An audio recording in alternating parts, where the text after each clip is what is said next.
Welcome, everyone. This is Tiki Tim's Trop-Roc Tributes, and my name's Tim Kane. I'm the drummer for the Island Castaways Band. I'm a drum circle facilitator and drum instructor, and once upon a time, I actually was a newspaper reporter and moonlighted as a drummer for a long time. And so I got this show, and out of the blue, Mr. Roger Guth, the longtime drummer for Jimmy Buffett's core Reefer band, emailed me to say he'd love to be on the show. And I was blown away by that. And I was like, really? Is this really Roger emailing me? And of course, it is Mr. Roger. How are you, Roger? Good. Thanks for having me, Tim. It's a pleasure to have you. And so to avoid asking all these unnecessary questions, I'm going to kind of try to summarize your background for all of our listeners. Of course, you grew up right outside of St. Louis, Missouri, with a very musical family, though your family didn't go on to be professional musicians. They were very musical. Your dad played accordion. You had a wedding band. You played in the wedding band at, I think, age 10. And so you were playing out live at that young of an age. You probably, you've said this in other interviews, you would not have pursued a musical career if not for the early inspiration of your family supporting you, letting you play out live, letting you play drums in a house that, can be a challenge to moms and dads. And so You've described your parents' early support for your music career as they viewed it as risky. You know, you going into the music industry as risky, and we'll get into that in a minute. That there's a high potential for failure in the music industry, and you also have said a strong dose of luck. And so, once upon a time, back in 1988, you had a jazz band. It wasn't just a jazz band, but and we have some tracks later to kind of demonstrate that. But you were with Mr. Peter Mayer and his brother Jim Mayer, playing as a trio, playing jazz, probably playing other music, and a producer, recommended you to Mr. Jimmy Buffett to maybe record on a song, and you did. And from there, really, the rest is history. Jimmy picked you guys up, and you and at least Peter have been playing with the Coral Reefer band, ever since then. And so it's been 32 years of time there. In terms of major hits, listen, this is a drummer here on the show tonight that he plays pretty much every summer for the last 32 years. There's probably a few that aren't in there, in front of crowds of 30,000 plus, stadiums, ballparks, major venues all around this country and actually around the world with Jimmy Buffett. And so he's a major league player, though he'll never tell you that, I can tell you. But Roger has not lost sight of his early years. He still does a lot of his own recording that we're going to get into tonight, particularly in the jazz realm, and all kinds of different genres, actually, that he is really interested in, and including Tin Roof. And so just an introduction, kind of setting the table for our viewers. The first part of this show is a strict Q&A interview with Roger about all kinds of things, including Jimmy Buffett, his songwriting, his past, things going on perhaps in his fishing life. And then he's going to leave us at that point. In the second part of the show, for our radio listeners at Shore Life Radio, we're going to be playing some of his songs, his own solo work. And so it's a two-parter tonight. And I apologize for the two parts, but that's a way to avoid just copyright issues and things like that. So let's just jump right into the questions. This is the first one. I solicited, when we do this show, Roger, I solicit, not solicit because that's a terrible word. I ask the Parrot Head clubs to post my show. Right. Most all of them do. And they're very nice about it. They post the promo, they post the show, and this is a free show, of course. So this one guy emailed me back when I posted it out in L.A. at the L.A. Parrot Head Club. He said, this is Mr. Tom Keating, who wrote to us, and I have other Parrot Heads who have written in with questions for you. He said, one year at Meeting of the Minds, he was staying at the La Di Da. He went down to breakfast, and there sat Roger, reading fishing magazines. We walked over to say hello, and he invited us to join him for breakfast. Really great person, just like the rest of the Coral Reefer band I've spent time with. That's Mr. Tom Keating. I don't know if you know Tom, but he's giving you a shout-out from L.A. Oh, cool. I can't say I remember his face off the top of my head, but that's very sweet of him. Well, I mean, listen, there's a lot of artists that don't mingle with the fans, okay? And you're not one of them. You obviously did, and that was a really nice gesture. And so that was his memory of you. The thing I'd like to get into right off the bat is something that came up on Billboard.com, Billboard magazine this week or in the last 5 days regarding Jimmy Buffett. And I'm sure a lot of the Parrot Heads out there want to know what's going on with summer touring. And I know a lot of it's still up in the air. The CDC just came out with their new mask guidelines or no mask guidelines.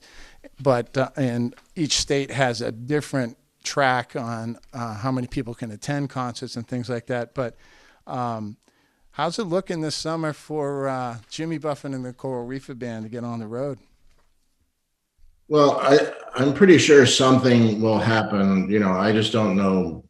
I mean, they don't know yet. They've been throwing around dates and stuff like that, but it will probably be August or something, or maybe July. I don't know. It won't be before then, but that's about all I mean, I don't have any inside information. That's okay. Like they're still trying to, I mean, they're throwing out dates and stuff, but nothing is, sort of like for real, yet. I think it's a lot of dependent on the venues sort of re-gearing up. Yeah, and every state's different, and so there's so much chatter out there. Everyone gets excited, and then you got to look at each state and where they're at with their. It's right. It really is kind of, I feel, driven by some of the venues and the promoters and stuff. They have to rehire people and get their whole operation going, and then they don't know, I mean, they don't know how to operate and what are they going to have to do and not do. So, I mean, I'm sure they're all doing that stuff, but it just sort of takes, when it's like having a contractor over rebuilding your house, like they tell you it takes a month, you can count on it taking 3 months. Well, I never had a house built. I built half of this house, and I can tell you my honey to-do list is never ending for sure. But I was literally plowing the fields yesterday with plowing the gardens. So let's move on then. And this is my own personal reflection. Looking back, I've done a lot of research on you, and you came up from 1989 with the core Reefer band with Jimmy Buffett, with the same group of drummers, and I'll read some names. These are some of the other drummers that were touring to 30,000 people regularly through that same time span from 1989 to current. We're talking about Jim Keltner, Mick Fleetwood, Jeff Porcaro, Stuart Copeland, Don Henley, Alex Van Halen, Steve Gadd, Neil Peart, Kenny Aronoff. Of course, he's with John Cougar. And so many other drummers that has it ever dawned on you that when you're playing to that many fans for that long of a time that you belong in that group of drummers? You should be there in that discussion, in that conversation. Yeah, I don't know. I don't really think about it too much. It'd be fun, but I'm not sure I deserve to be there or whatever. I mean, I don't really think about that stuff too much. I know you don't. Why don't? But I'm going to follow up with that question. Why don't you feel like you deserve to be there? Well, I don't know. It's just like I wouldn't. I mean, I wouldn't put like some of those drummers. I feel like I play as good as them, but some other ones like maybe I mean. Steve is one of my heroes, and he basically changed the way people play a lot, and just had such a big influence on drummers that I wouldn't, I wouldn't put myself as like, I've changed the way people play or something. That's a whole other level. Well, I mean, true, and I'm a big fan of Steve Gadd as well. In fact, he just came out with a new drum book called Gaddaments. Oh, he did? Oh, yeah, he did, and it's basically applying rudiments to the drum kit. Right. He just came out with it. So that's a plug for Steve. But one can argue that in the Trop-Roc world, in the Americana music and the folk Trop-Roc and country world, over a period of 32 years, you have brought a multitude, and I think you actually referred to it in an interview as you call them music idioms. A fusion between styles. You've taken the samba, Brazilian samba, and put it all over Jimmy Buffett's music, along with a multitude of other island rhythms, calypsos, merengues, reggae. And so the only other reggae drummer that fused that I can think of as being part of the same generation is really Stuart Copeland, who I had the honor to interview once. And he really fused reggae with drumming. But just from an outsider view, it seems like you two have fused island rhythms with rock, and there aren't a lot of other drummers that have done that. Isn't that true? Yeah, I guess. I don't know if it's like, you just kind of play for the song or whatever. But I was a big fan of Stewart's. I love the Police, and they were killing it. And he made there was like a whole other thing. I definitely took it to the next level. And of course, I mean, when you talk about like Margaritaville and Fins, though you re-recorded Fins, Volcano, some of those are done from produced by earlier drummers of Jimmy's. But the case can be made that you had to play those live for 32 years, and actually you had to play them on several different live albums for Jimmy, Right. or any remixes you were doing. And so I'm trying to make the point to our listeners that here's a guy, he's a very humble guy. He doesn't do a lot of interviews, that has really taken island and different styles of music and fused it into rock, but perhaps hasn't received the recognition that maybe he should, because if you check out Roger and you look him up, he's not doing a lot of self-promotion. And you seem to be more of a kind of a private guy. Is that true? Yeah, I'm a terrible self-promoter.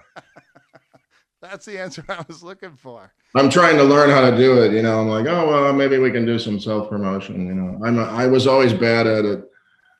I just wasn't, I don't know. I don't have that gene or something. Well, I took a look at you. I'm sorry I'm hitting you with hard questions right off the bat, but and I'm jumping ahead of myself. But I took a look at your Twitter account, and most of your posts on Twitter are, I've gone fishing, or I'm back from fishing, or management's making me put a Twitter post up because I'm on tour. Yeah. I don't even do that. That's my business friend of mine who does that part. It's just because he knows I won't do it. So. All right. So I'm going to end this line of questioning, but I'm going to end it with this: is what your approach to staying under the radar and staying away from self-promotion. And Alex Van Halen was another guy that wasn't big on self-promotion either, and another huge Buddy Rich fan and practitioner. Is that really your secret to survival? To play for 32 years for Jimmy Buffett, is that your secret to longevity? Yeah, I don't know. I mean, that's a hard one. I mean, I guess Jimmy, like, I always tried to play good, that's all. And, and it's a great gig, and and it's like a family, and it's so I don't know if that's being less of a promotion person is not. I don't think that makes you one way or the other. I feel like I've missed a lot of opportunities because I wasn't really an early practitioner of like self-promote, like really like now it's so ridiculous. Like, everybody's promoting everything all the time, which is great. I mean, if that's what you want to do, but, fortunately I don't have to do that. I mean, most people do it because they have to, like, they've got to hustle, and, if you've got to hustle, you got to hustle,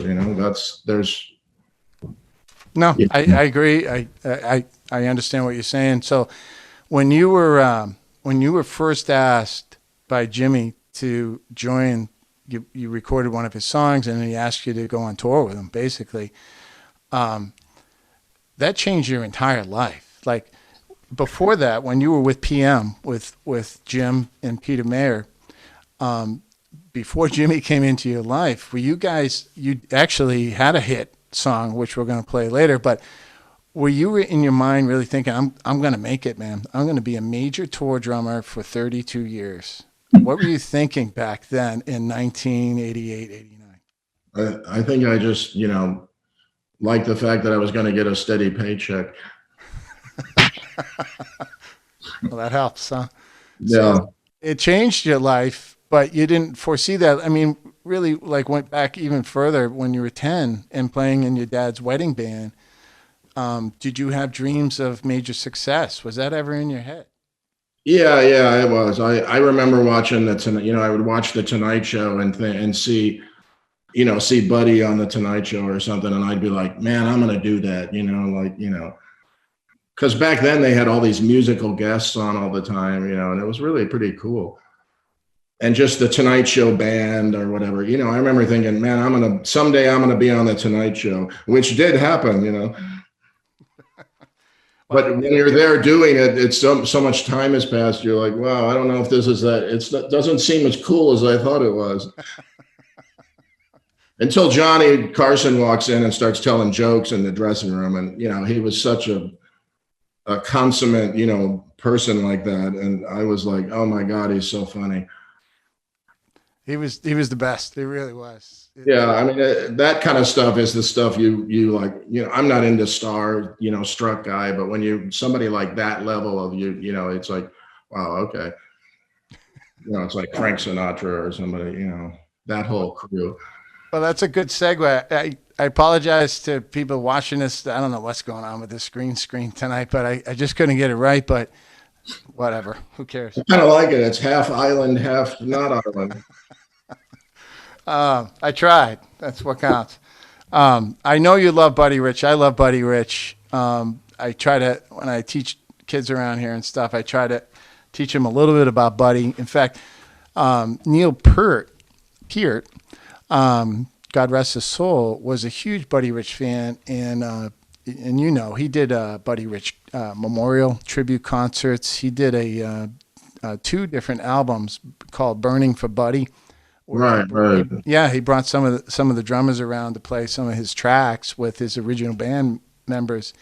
And would you like to be on one of the Buddy Rich shows, one of the tribute shows? Because I think you could. Well, that's very sweet, but I'm not the huge Buddy fan that those guys are. My favorite drummers were not. I mean, I just picked Buddy out for that conversation, but like my friend Dave, I'm sort of grew up with Dave Weckl, and that's his thing. It's like he's really great at that. So, well, that's interesting. I didn't even see that anywhere before that. You're a Dave Weckl fan, of course. Dave Weckl is famous for his own drumming, but with Chick Corea, God rest his soul too. He just passed. Right. I remember seeing Dave with his jazz quartet in Worcester, Mass. A few years ago. Tremendous drummer, and he just has so many chops.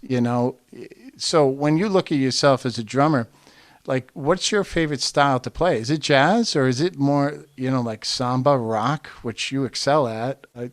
What is it? What's your favorite style? Well, I don't know. I kind of like all of it. I mean, as long as the music's cool, it's fun to play jazz. It's fun to play 2 and 4.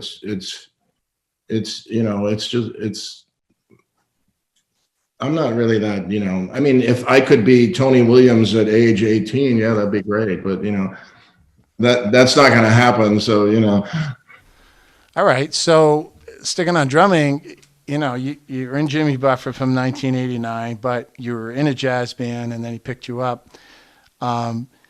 But then you didn't release a jazz album on your own, or really start doing, and correct me if I'm wrong, stuff with Peter that was more on the jazz side, Peter Mayer, until the 2000s, later 2000s. Why did you wait so long to try to do your own jazz stuff? Yeah, that's a good question. I don't know.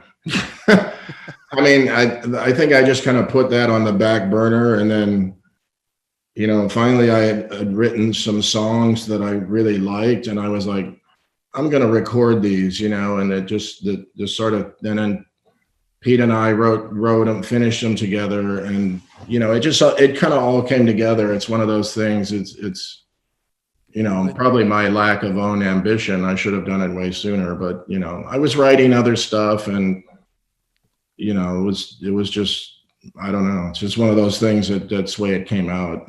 Well, folks are going to hear Roger's music, his solo music, in the second part of this program tonight. And I think if you haven't heard it before, it's going to seriously turn some heads.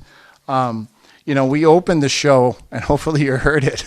And hopefully the audio was there. No, I saw it. It was cool. Yeah, you were playing a drum solo from your Tin Roof. I think it was your CD launch party, actually. Right. And just talk to me about like there's obviously ghost notes involved in that. You're using your left hand for sure. How did you construct that solo? Was that on the spot, or did you build that over time? No, it's just kind of, like I wanted to do an extended solo because it was my gig, which is not something I normally do. But, I practiced that stuff, and, hopefully it was musical and fun to listen to. Yeah, it was. And, I picked up on it. Just, you got a really good left hand. You got a pretty quick left hand, which is a hallmark and a staple of a good jazz drummer. You got to have a good left hand. Right. And for those non-drummers out there, I can tell you that Roger does play traditional grip, meaning he's not playing matched grip. He's left hand is like this, and it's really a kind of a rarity these days to see drummers playing like Stuart Copeland, of course, plays like that. But do you always? I do switch back and forth. I was going to ask that, yeah. And the past 10 years, I've become much more into playing match grip, actually. I grew up playing the other way, but then I guess it must be something when you get older, because I noticed Steve Gadd doing it too. Like he's playing much more match grip, and so does Jack DeJohnette. I see these recenter videos, like from a few years ago, and everybody's, they're starting to play more match grip. And I'm like, it must be something. You're going, why am I struggling to do this with this? Or I don't know. I just, I find it works. Both things work. Like when you're kind of playing jazz, you kind of naturally want to hear this because that's the way I grew up playing it. Although Bill Stewart plays match grip, and he sounds incredible. So it's not, it's just whatever you're used to. But I do both now, more than I used to. Yeah, it's. I find personally, when I'm playing drums, I try to play traditional grip, but when I need power, I go to matched. Right. It helps me. So you mentioned practicing. How much you practicing these days versus fishing? Well, it just depends on the day, but I usually try to fiddle around some, like at least an hour a day, even, and sometimes it ends up being more. Sometimes I don't practice at all, but since being sort of like we've been off for like a year and a half, at first there was like a lot of practicing, right? Because you're like, oh, I've got all this time, but then it kind of peters out because like, wow, this is really getting old. I need to, it's time to go on the road or something, Well, how was it not touring last summer? It must have been a crazy experience to just. Oh, it was horrible. I mean, like you're like, what am I doing at home? Like nobody's doing anything, it's just, it was, hopefully that'll go away soon because you don't see people, you're not playing, there's nothing good about it. No, it isn't. But when you're getting ready for a Jimmy Buffett core Reefer band tour, and you will be again soon, and we all hope you will be. How do you ramp up for that? Like you're playing at home, you're practicing at home, but eventually the band has to get together and start ramping up together. How does that play out? Like, is there an algorithm to that Jimmy has kind of refined over the years, or is it more haphazard? No, it's just like everybody comes and we rehearse, I mean, everybody in the band is a really good player. So there's really like, it's not like somebody has to go, wow, I don't know how to play or remember something or, I mean, it'll be interesting now because I haven't played with these guys in a year, but we actually are going to have to rehearse just to get used to the, you've got to remember this arrangement or whatever. I mean, you want to get that whole groove back together, but in a normal time way, we just would, we would get together and the rehearsing is more about, arrangement tweaks or let's, change the feel of this, or let's go over this, or, or that kind of stuff, I know Mr. Utley is kind of the director, the musical director. How much do you add to that conversation? Like, if you don't feel like rhythmically something's happening right, do you have the opportunity to weigh in? Or Oh yeah, very much so. It's a very, like organic, everybody's, hanging. I mean, you kind of defer to the, Mike and Mac as like the final, like if you said, no, I want this, and they said, well, I think we're going to do it this way, then, they wouldn't admit, but, like a lot of arrangement stuff, I've come up with some of the endings over the years and stuff, and it's just like any musician talk in a studio situation where it's like, hey, what if we did this here? And everybody's like, yeah, that's cool. Or, no, that's a stupid idea, or whatever, it's pretty organic like that, and very, it's not the kind of gig where you just sit there and do what you're told, Yeah. But everybody knows what to do. That's what you don't have to sell. You don't have to tell people, like, you know what I mean? Like you're playing Margaritaville. It doesn't need to be anything that it's not, like somebody overplaying or something. I mean, the tunes kind of, make you, if you're a good musician, you're obviously like, well, this isn't the time to do my, big tom fill that I've been working on, or whatever, I mean, just the music kind of dictates what it's supposed to be anyway. Sure. Well, you mentioned that you don't do a lot of solos, but I mean, I've been to Buffett concerts. I watched a lot of them, and describe to me like the challenge playing with a percussionist, like from a drum set player standpoint.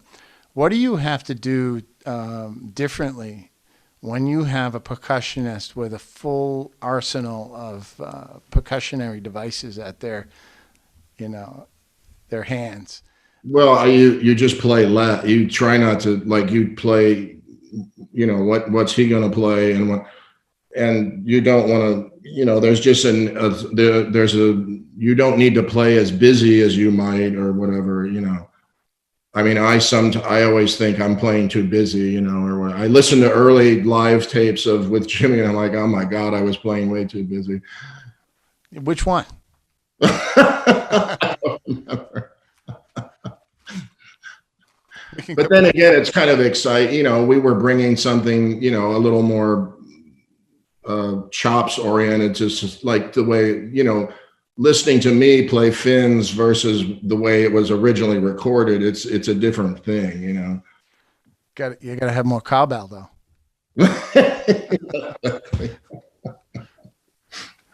It's funny, man. I'm looking at a drummer. I play a lot of your songs. Crazy times here. We're staying on drumming approaches a lot. You have played DW workshop drums, and of course, for anybody that doesn't know, DW is a premier manufacturer of drums in the United States and internationally. They cost a lot of money, but they're excellent drums. And describe to me what's your kit like? I mean, what I find interesting is that, and Steve Gadd does the same thing. He doesn't put his floor toms on legs. He mounts them off the floor. So essentially your floor toms are floating off some type of stand. Why that arrangement? Well, you can get them to be, right where you want it. And those leg things are I don't know. It's just that more modern studio setup thing. The old leg thing you can't make it do that, what you want, Yeah. No, I think that's cool. I don't even know if they make a leg thing anymore. I guess they do, but everybody seems to use the drum hanging on the thing. Yeah, just a tom holder type of thing. Right. Have you played? I mean, I assume that your DW kit is like for your tour is custom made. You may not get a new custom made kit every tour, but No, I've had this one for a while, and the reason I love it. So it's like, but it's made of this African babinka wood, I think, or something like that. Okay. And they made, Garrison called me and said, we've got this special wood, I think if you want a new set, this is what we should do. And that was a few years ago or whenever I did it. I don't remember.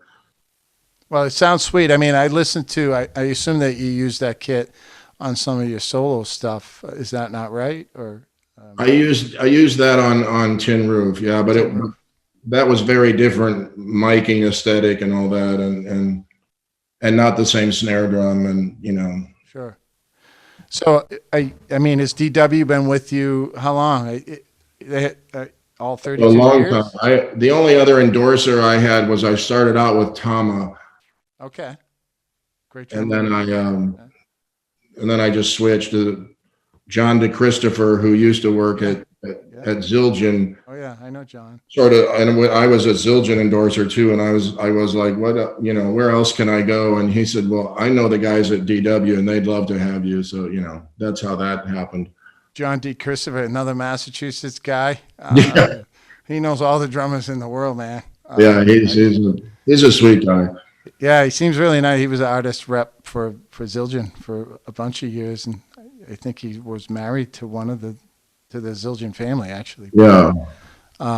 He's doing well. He has his own show. You should go on it sometime. I'm sure he'd love to have you on. Yeah, I see that. Let's move on. So, would you describe yourself as a compositional drummer? I mean, you've written, at least, from my standpoint, you've written a number of songs with the core Reefer band and with Jimmy Buffett. You're not just sitting back there playing the drums. You're helping write these songs. And so when I looked at and doing the research on you, I'm like, this guy really is a songwriter's drummer. He's a compositional drummer and not, I mean, you play piano, you sing, you probably play some guitar as well.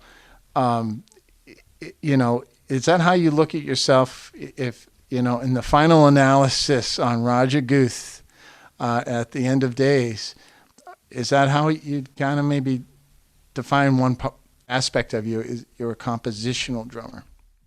I guess so. I don't know. I'm not sure what that means, but I'm a songwriter and a drummer. I guess I guess what you're saying is sometimes people say you're a songwriter drummer, then you're not really a good drummer, or whatever. So well, I've been called that. Hopefully I'm a good drummer, but I really am I just love to write songs and all that. So, and I was always doing that too. It was like both things were happening at the same time. Okay, that's fair. I used to have a drum teacher who said maybe you should write songs more. Like he was kicking my ass. I'm like, yeah, well, that's a left-handed compliment, isn't it? So I do a thing. Where is it? Of course, we're going to talk about fishing, Roger, and I brought my rod with me. The love for fishing. And so we have some what we call rapid fire questions. Some of these are from me. Some of these are from fans who sent them into me. I kind of put it out there in the universe, and people got back to me. So you have 5 seconds to answer each of these questions. And so here we go. And you're a man of short answers, and so you should do perfectly fine with this segment. Let's start with a good one. What is the funniest thing Jimmy Buffett has ever done on tour?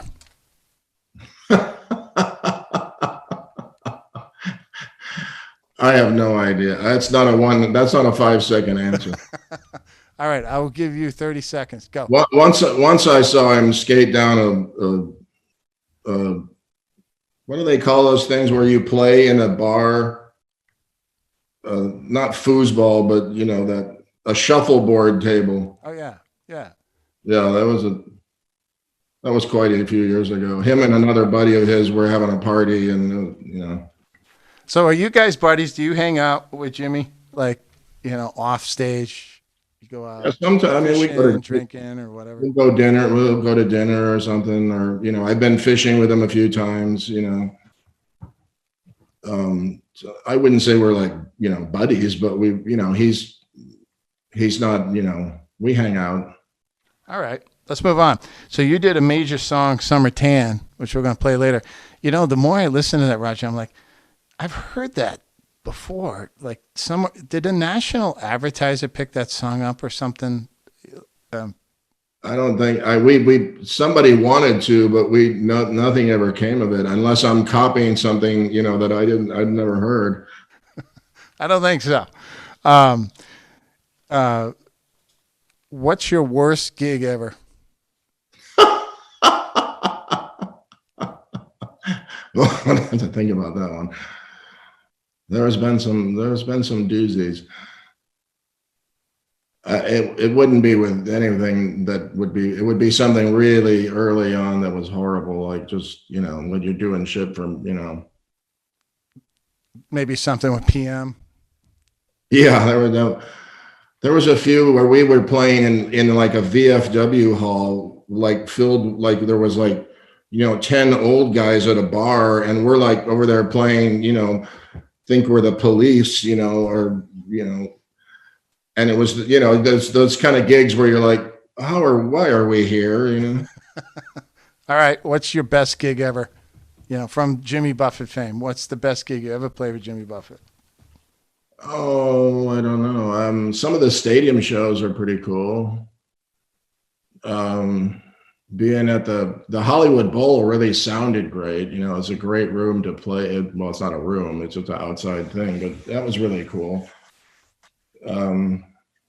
Yeah, most of those are really like, the stadium ones are usually a little bit bigger deal because we don't get to do those all the time, so they seem really, but they're all pretty much fun. Well, you're looking out from the drum kit, right? And you see 30,000 people, though you really only see the first 10 rows. There must be a nervousness there. Do you still get nervous, or has everything gotten smaller for you over the years in terms of, how big of a deal this is?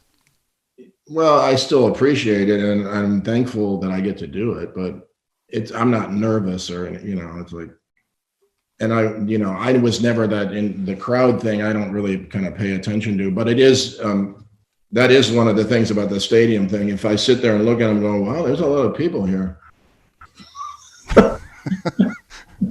Well, that's a good segue to our next question. This actually comes from the LA Parrot Head Club.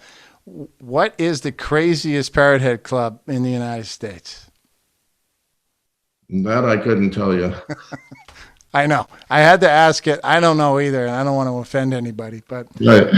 someone wanted to ask that. We'll get back to them on the answer on that. What's the last time you broke a drumstick? No, probably on stage somewhere, but I don't break many at all. I'm not a really that hard of a player, but they tend to crack, and how this, they crack internally, and then you feel that little vibration. So I'm sure that applies to drum heads too, which was the next question. Will you do another album with Peter Mayer? yes. We have a bunch of music that's more the kind of jazz instrumental stuff. We have a bunch ready to go. We just have to get, where we can play in a studio with a bunch of other musicians and stuff. But we already have the songs written. Some of them we wrote this past year and stuff. All right.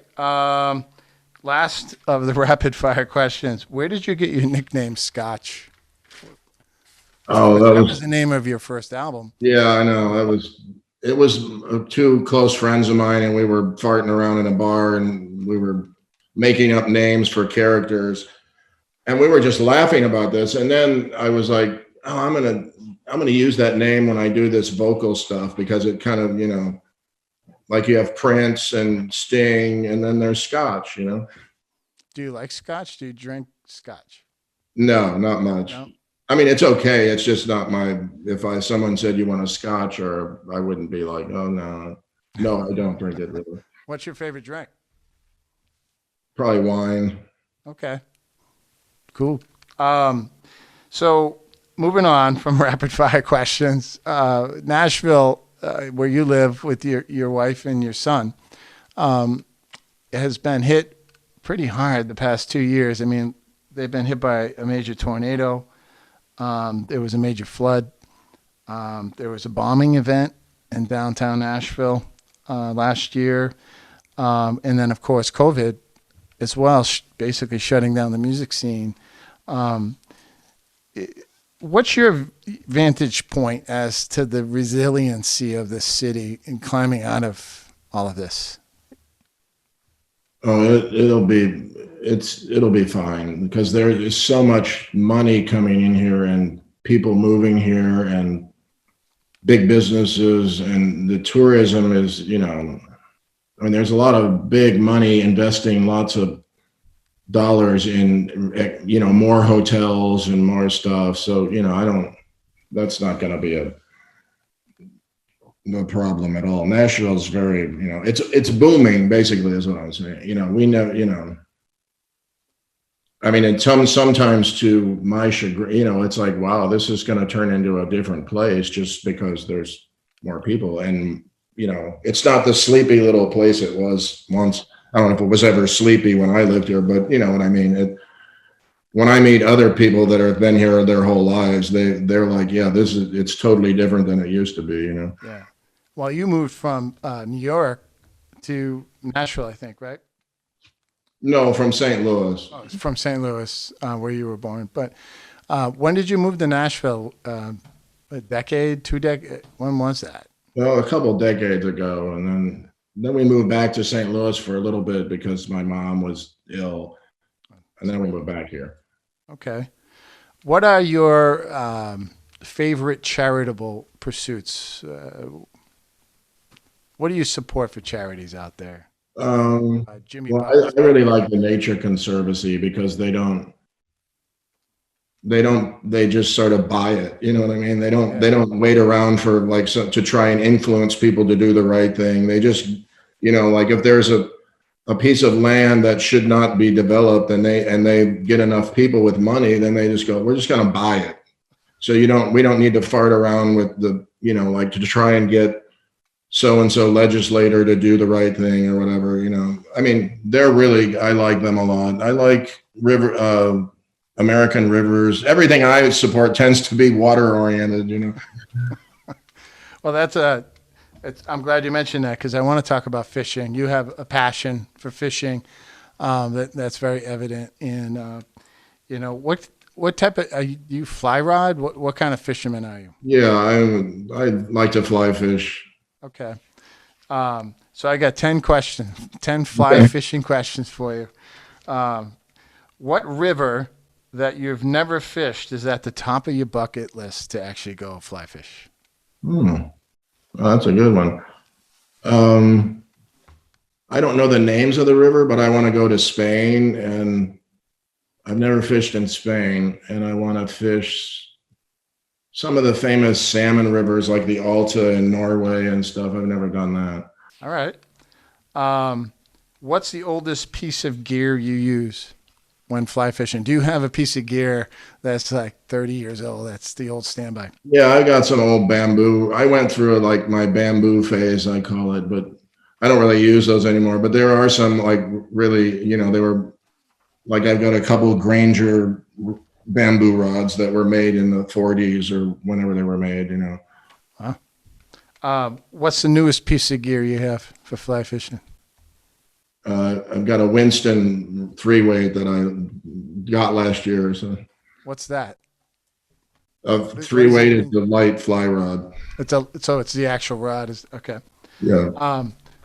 Sticking on fishing, what is the dumbest thing you've ever done on the river while fly fishing? I don't do dumb stuff on the river. I fell in a few times. That's pretty stupid. But I don't fall in very much. I'm pretty careful wader. Do you tend to fish alone, or are you more with a group, or? No, alone or with somebody, a good friend of mine who, it's. When I go fishing, my idea of fishing is I'll see you later at the truck in a couple hours or whatever. Are you familiar with A River Runs Through It, the famous movie? Yeah. So which brother do you most resemble in the movie, Norman or Paul? Is Paul the cute one? Don't quote me, but I think so. Yeah, Paul is what's his name, right?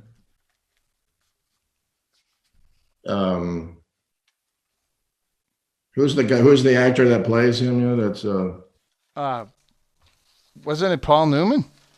no. It's what's his name? It's the cute guy that looks like Robert Redford. Well, one would argue that Robert Redford is pretty cute too. Yeah, he is. Well, he was. He's a handsome. Yeah, He's a handsome man. I don't know. I'm sorry. I didn't do enough research. I know. I can't think of the guy's name off the top of my head. He used to be married to Angelina Jolie. Oh yeah. Okay. I know it's at the top. It's right there. It'll come to me.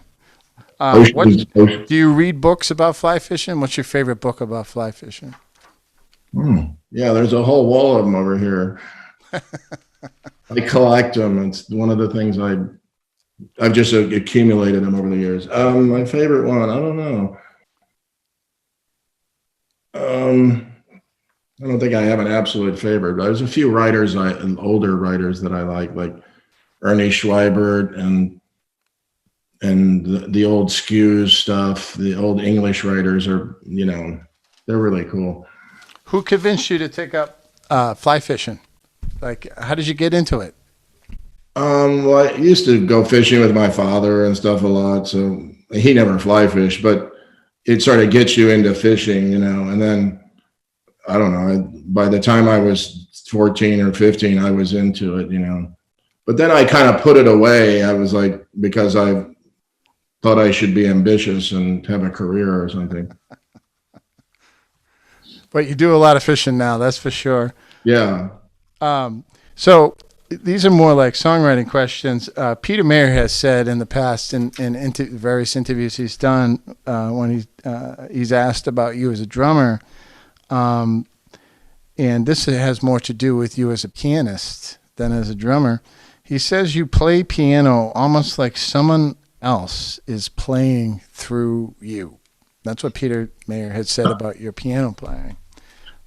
Well, I know you're not classically trained, right? But how long have you been playing piano and jumping around on the keys? Since I was like 9 or 10 or something like that. My sister played piano, so we had a piano in the house, and I would I'm probably like have some degree of natural affinity for it because I never really worked at it or anything, Okay, so when you wrote your 3 full-length solo albums, which we're going to play some songs for in the second segment of this program, did you play piano on the studio albums, or did you introduce the idea and then brought in a studio musician to play? Yeah. Chris Walters played on. I can't actually play, but I can write on it. So it's like Pete and I wrote the songs, and then you get somebody who can actually play to play it. Okay. Well, you played with Peter Mayer from at least 1988, because that's when Jimmy Buffett picked you guys up. When did you first meet Peter? Was it when you formed the band, or was it even earlier than that? No, I think I've known him since I was 16 or something. How'd you meet? I met his brother, Jim, and we were playing, to make a long story short, Jim was a bass player. We started playing together, and then through Jim, I met Pete. Well, the chemistry thing went pretty quick with you and Peter. It seemed to click right away. Is that true? You guys just kind of had a way of reading each other's minds. Yeah, it's strange. We just write together well. Well, Peter said on Tin Roof, he says it's almost, on your Tin Roof album, it's almost magical, what you wrote and, the whole experience he described as magical. Where did a lot of those Tin Roof songs, of course, that was pure, really jazz. I love that album, quite frankly. And most of the songs I'm going to feature later are off that. Like Number 3, for instance.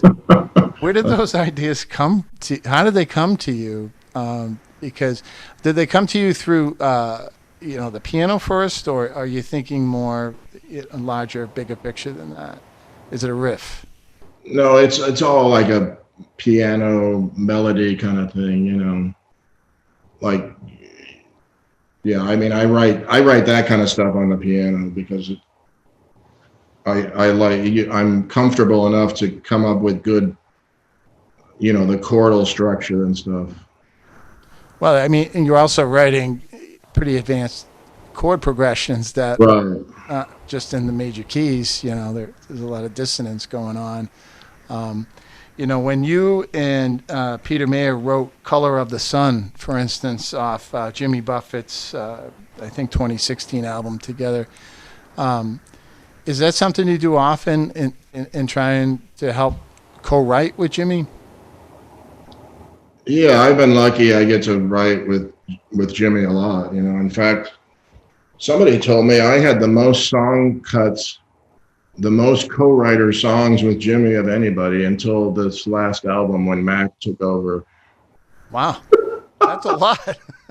Yeah. I'd have to go back and count, but those are, But some of that is like Pete, that Color of the Sun tune was basically Pete's. I don't, I just happen to be, sometimes we'll write stuff together and it's like you really go, yeah, but that's really your song. I just, said three things or did two, you know what I mean? Like, did you write Tin Roof and produce it and release it because you thought, well, I wrote all the songs and yeah. Pete and I wrote them together, but Pete really had a major role in how it should sound and stuff like that.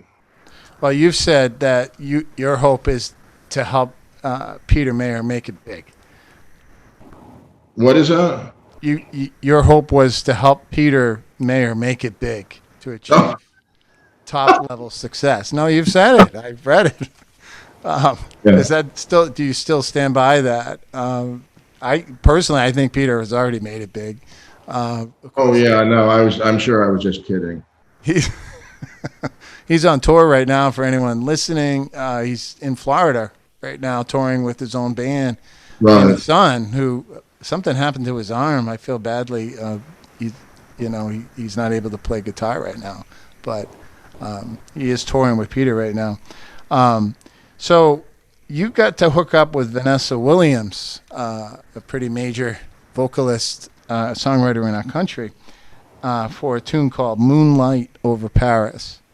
And you didn't just, I don't even know if you played drums on it, but I know you co-wrote it, right? And it's more of a ballad. Describe that process for me. How did it go with Vanessa? Well, I don't really know her. I mean, but I wrote the tune a long time ago, and it was on the PM album that was on Warner Brothers, and I think the publishing company pitched it at her, and they liked it or whatever. And I mean, I did meet her a couple times, and she was very nice. And I remember we were somewhere, and we were recording somewhere, and she was in the studio next door, and I went over there and said, "Hey, I wrote one of your songs." She was very sweet. It sounds it, and we're going to play, that later in the second part of this program. I know we've already gone over an hour here. It goes by really fast, Roger, and you've been a very gracious guest. I have a couple more questions, if you don't mind. Your voice. You sing on a lot of more of your pop-oriented songs that you've released over the years. And I don't know. I think you got an excellent voice. When did you started singing? When you were co-writing for Jimmy, how do you feel about your voice? Well, I was seeing some of the demos of songs when PM was when I was writing, when I would write a song or something. That's where it started. But I never thought of, well, then people like the producer, Elliot Shiner, liked my voice, and he was the one who said, you should write some tunes for Jimmy, and before I ever knew who Jimmy was. And so that's how I started doing that. So I usually ask this question to all my guests that come on the show, but this one's more for drummers, and I hope that we've talked enough about drumming tonight. I think we have. But there's a lot of young drummers that are in music school. They're in Berkeley. They're not even in music school. Did you go to music school, by the way? I didn't even ask you that. No, no. You just got picked up by Jimmy and just went viral. That was it. I mean, I wish I had, but I didn't. No, that's cool. But there's a lot of drummers out there that don't go to music school. But my question is, it's really hard out there right now. I heard a major songwriter say once that the music industry is not big enough for all of the people that are graduating and trying to enter the music industry, that it has shrunk. The music industry has shrunk. And that he wasn't saying there's too many people entering the music industry, but in a way he kind of was. What advice do you have for drummers trying to just make it with their band on their own? They had the dream just like you did when you were 10, and to become successful as a major drummer, and look, you did. And some of that was luck, but a lot of that was skill. What can you tell those young kids out there? Well, you just have to work, and I don't know. I mean, I don't know what to tell people today, because the music business is so different than when I was starting out. But the best thing you can do is work, and work real hard, and also learn another instrument and learn engineering. Anything you can't. I think today you're gonna limit your chances if you just play. You've got to develop a well-rounded approach to the whole thing. The more you can do, the better, because you never know what's going to, if you're a good engineering person and you made this demo or you made a recording and so likes it, and then they hear you and recommend you so-and-so. It's all like that kind of networking thing. But, the part that's sad is that, like, the whole kind of idea of just being a local musician in your town and you make enough money playing around, it's just, I will tell our viewers, Mr. Roger Guth is our guest tonight. This will be replayed on Shore Life Radio all week long at shoreliferadio.com, including starting tomorrow. We'll also be replaying this on Facebook, and there'll be some YouTube premiere down the road. I know that Roger really doesn't want any of this attention. I feel very blessed to have had him on this program. If people stick around, I'm actually going to launch another live event right after we close this one that features all of Roger's, or a lot of Roger's, solo work. And I'll kind of guide you through that content a little bit. And you might want to check it out, or you can just check him out on YouTube, because it's all up there as well. Roger, it's great to have you on. I feel very blessed to have done this interview with you. Hopefully we'll see you at Great Woods Infinity Center in Mansfield, Massachusetts in August, because you're on the docket for that one. I hope so. Thanks a lot, Tim. Have a good one. Bye now. Yep.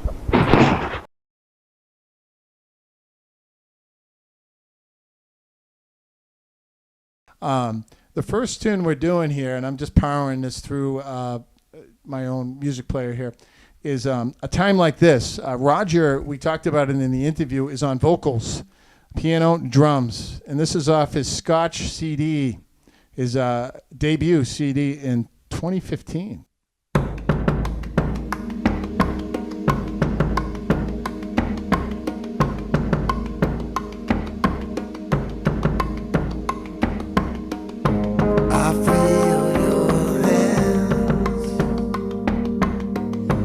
They say the words I've never heard before, saying so much more.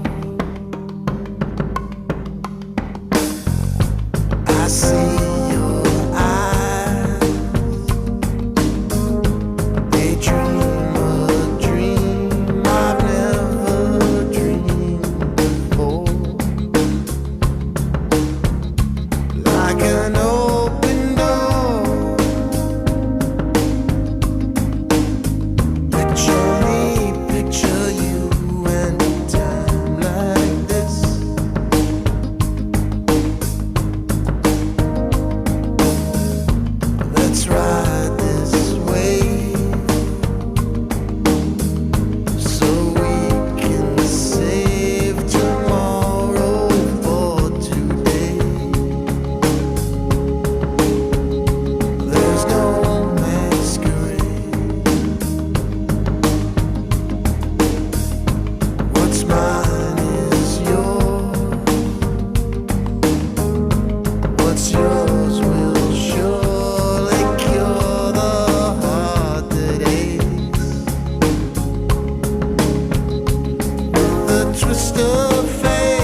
All right, Mr. Peter Mayer is coming up next on this program.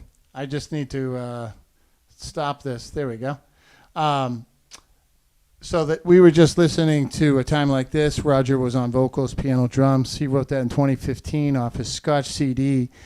This next one, Counting Waves, I just mentioned, was recorded with Peter Mayer, and I believe it was 2020. And so anyway, with regard to Peter, he's on tour right now in Florida. He's touring all over the place. He plays with his own son, and I love that as someone who has a son who's interested in music and is writing his own stuff and producing his own music at age 13. My own son, Christopher, is just tremendous. And so when I see another son following a major artist like Peter Mayer, I can relate. I really can. And so this one is Counting Waves. You guys may have heard this one. This is catching some serious radio time lately. Here we go.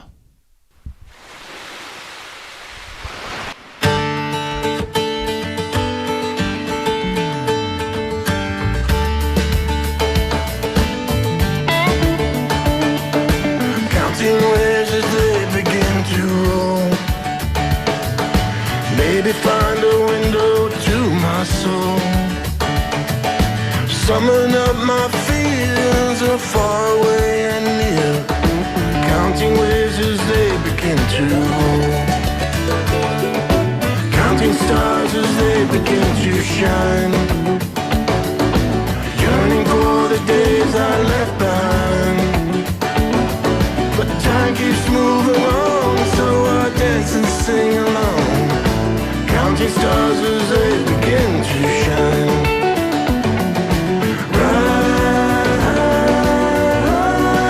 Ride the rolling wave. Oh, the crazy and the brave. Counting you and I, it's time for us to try. Counting waves as they begin to roll.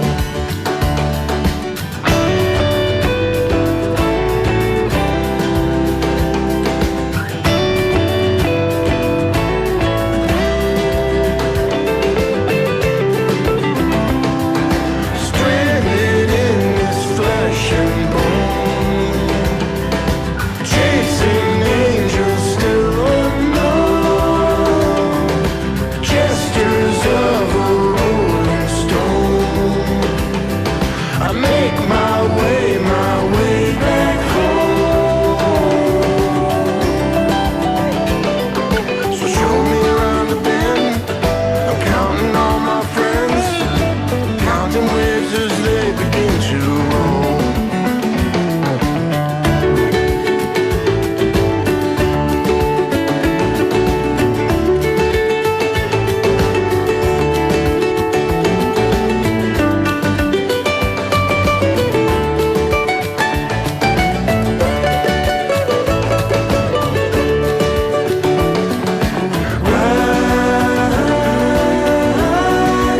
Ride the rolling wave. Show me where to go. Oh, the crazy and the brave. Counting those tomorrows left to come. Today could be our best and brightest one. You and I will travel on, just leaning on a song. Counting on the wave of heart and soul. Counting waves as they begin to roll. Counting stars as they begin to shine.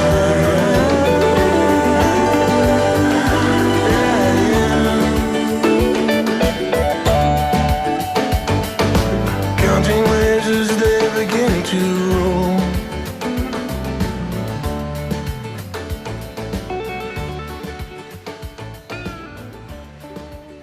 All right. Counting Waves. What a great tune. Mr. Peter Mayer with Roger on the drums and helping write that We played at the beginning of the earlier live feed, just below this one. We opened with a Tin Roof solo that Roger did at his CD release party for Tin Roof, which you got to check out. You got to go to the other video to check that out. I'm not going to play that again. However, I really liked some of the stuff Roger was doing way back in 1988 with his jazz fusion type band called PM. Of course, Peter Mayer and Jim Mayer were in that trio, and they were picked up by Jimmy Buffett out of the blue through the luck of a producer referral, and changed the course of their entire lives, really, musically. And so here is actually, before Jimmy picked them up, they had a song, PM had a song called Piece of Paradise, 1988. Really catchy tune. Here we go.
Well, you listen to that.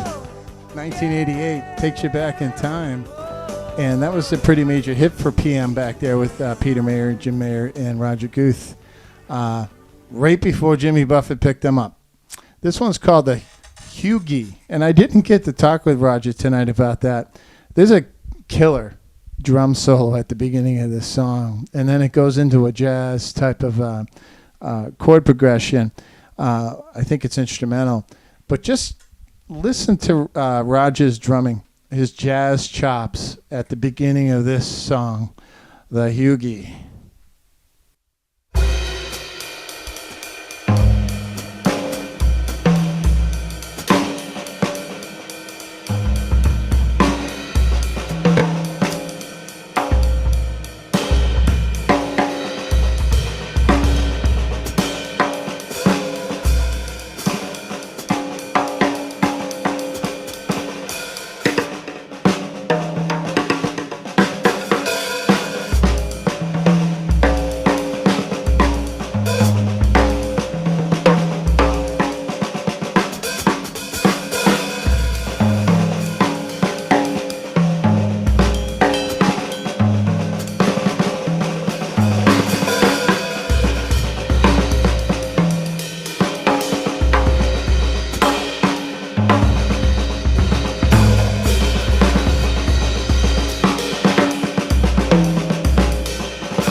Wow. That's pretty incredible jazz work right there by Mr. Roger Guth. Of course, that's the Hoogie off his Tin Roof album in 2015, 2016. I did find number 3, which is off that same album. Maybe we don't listen to the whole thing, but here's a taste. This is a killer tune.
right, so that was number 3 off Tin Roof. And so we're going to end this part of the program, the second part, and people are probably wondering, why am I doing this as 2 parts? It's a long story, but I normally, when I have guests on, they play live on the show. That wasn't possible today, and so if I play music that is copyrighted, sometimes Facebook will mute that music because they think I'm violating their copyright, even though the person that wrote the song is on my show. I've had it happen. And so it's not a fun experience. And so I'm separating the two. Again, I'm Tiki Tim. I'm the drummer with the Island Castaways band. I'm a drum circle facilitator and drum set teacher based right here in central Massachusetts. This is a weekly show appearing Wednesdays. We got some great guests coming up. Mr. Donnie Brewer out of Texas is coming up. Emily Randall is coming up. And one of the guests, I forget, I'm sorry. But we got a good lineup of guests coming up. Of course, the interview with Roger Guth, Jimmy Buffett's longtime drummer, will be re-aired all week long here on Facebook, on YouTube, and on my radio show at shoreliferadio.com. So check those sites out if you can. This last tune is Cowboy Ballet, which is the title track off of Roger's follow-up to his Scotch CD. Of course, the Scotch CD was his debut CD. Cowboy Ballet was his second one, and this is the title track. We're going to end the show with that. We'll cancel out right after this song. We'll see you guys next week. Thanks, Roger, for being on the show. You're great.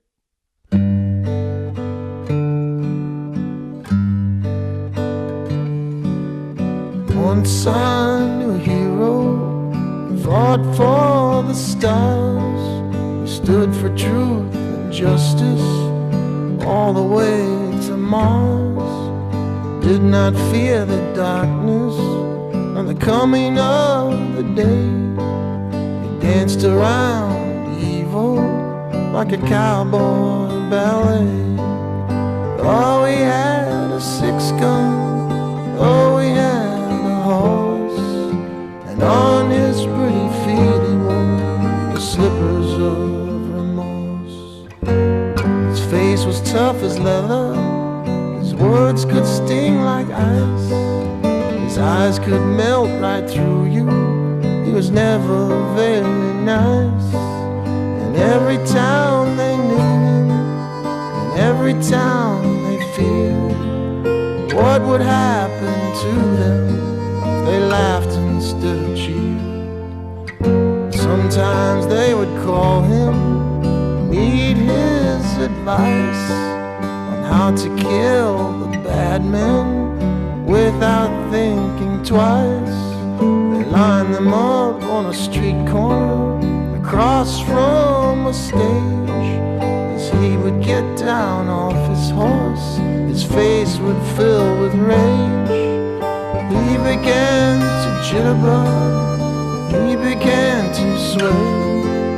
And then for their conclusion was the cowboy ballet. At first they were weak-kneed and fell to the ground. And then came the nosebleed as their laughter filled the town. And then for their finale, he would pirouette so high that the bad men had no choice to laugh until they died. As he rode on out of town, I finally looked his way, for I had never ever seen a cowboy ballet, a cowboy ballet, a cowboy ballet.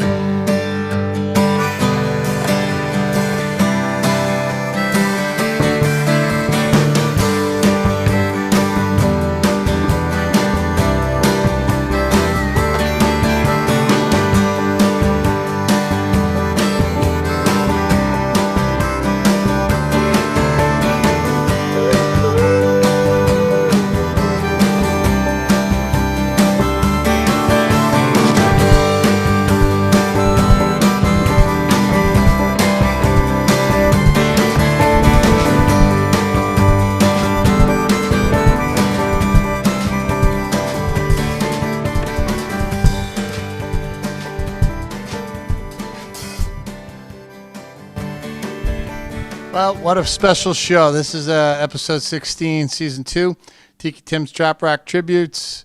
And this is a great guest to have on. Thank you, Roger, again for being on. And that is the show. I'm going to walk over and end the second part, and everyone can check it out over the next few days. Bye now.